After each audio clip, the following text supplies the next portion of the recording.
Hello everyone, welcome to my channel. For today's video, I will be doing something different from my usual paintings. I will be creating bookmarks from scratch for some books I finished recently. I love making bookmarks after I finish reading a book, and I thought, why not turn this into a video for my channel? So today I will create a total of 4 bookmarks that I have already sketched out. One inspired by my favorite fantasy world, the others are inspired from objects found in the books.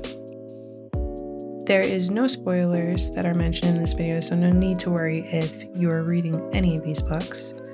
I'm also going to keep them a mystery for now, just in case you want to guess as we go and as you watch me paint. I would also love to hear your guesses in the comments as to which books you think these bookmarks are from.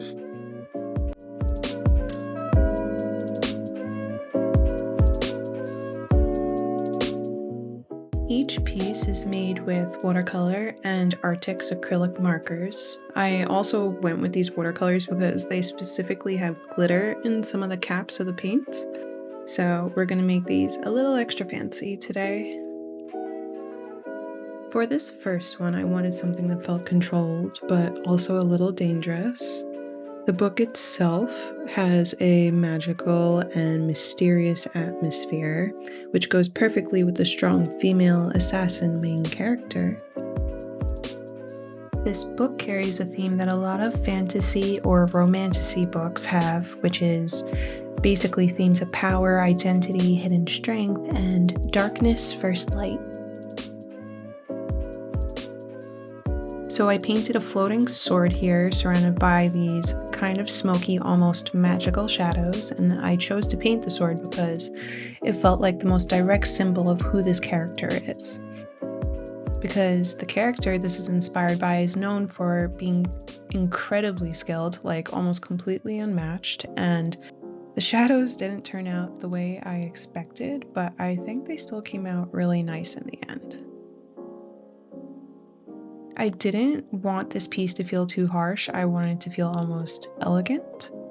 There's this balance between beauty and danger that I really associate with the story, so I tried to capture it perfectly.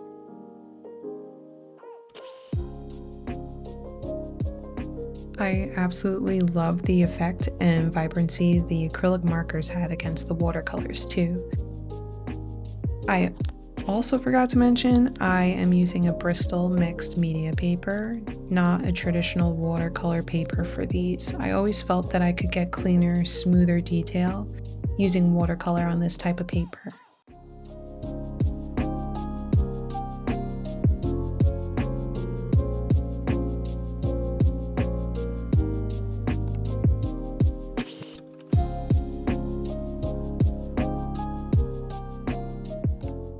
The second bookmark is definitely more soft and celestial and includes the phases of the moon.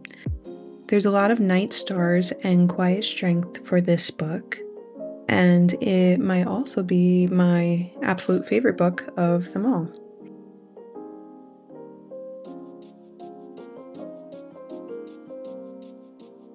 So I went with the phases of the moon because it becomes physically a part of the main character, and I've always tried to depict it according to how beautifully it's described in the book. And it's not exact, but it's good enough for my small bookmark version. The characters in this story are honestly top tier with so much emotional and inner growth. And there's a lot of night imagery in this world, like stars and darkness, but in a more comforting way. I use glitter on the moons to give them that soft glow, like they're actually catching the light, and it makes it look quite fancy. The acrylic markers really came in handy for finishing this bookmark because it helps me brighten up my sloppy watercolor work and messy lines of the moon. And the markers are also great for creating little hints of stars. I did have to go in and use a bit of gouache paint to clean up the main stars though. For some reason, my white marker's tip was a bit smushed, and I couldn't get a perfect thin line for the star's point, hence the gouache. Tell me your guesses for which book this might be. Make sure to leave it in the comments below.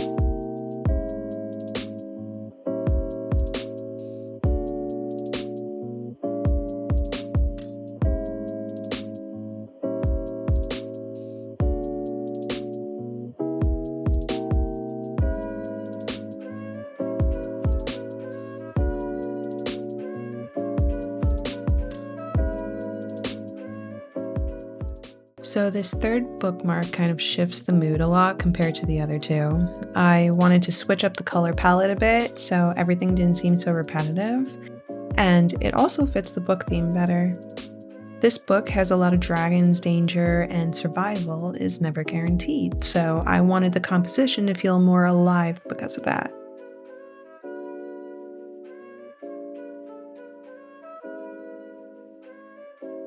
I really had fun painting the structure inspired by the main setting in this world.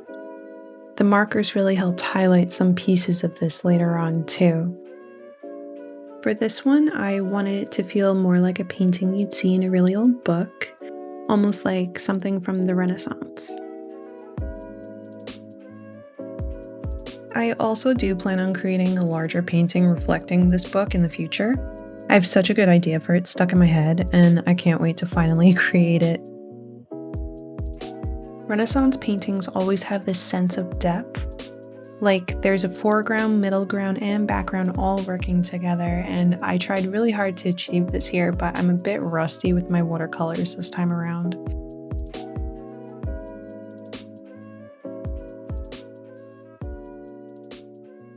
To contrast the stillness of the castle, I added movement in the sky with dragons. Dragons are a big part of this book and used so creatively throughout the series. Let me know your guess for this one in the comments below.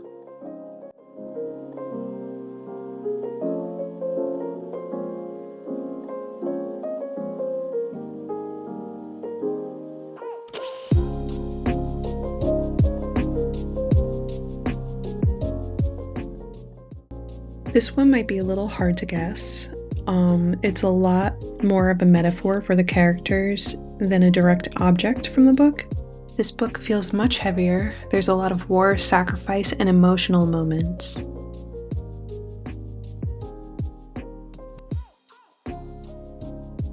I intended for this one to represent some main characters, 3 sisters specifically, in a more symbolic way. So I painted a sword resting in the grass with small flowers growing around it. I did this to show how the sword represents everything they've gone through, all of that shared strength and survival. And then the flowers I will paint growing around it represent a softer kind of strength and the different healing and growth they each go through.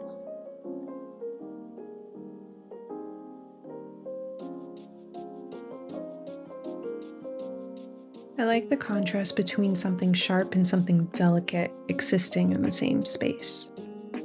It kind of reflects how each of these expresses strength differently for each character. And I wanted this one to feel like a moment of stillness after everything that happens to them in the book.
Okay, so if you've been guessing along the way, here are the books these were inspired by. First one was Throne of Glass. The second, A Court of Mist and Fury. The third, Fourth Wing. And the last one, A Court of Wings and Ruin by Sarah J. Maas. Let me know if you got any right or which one gave it away for you.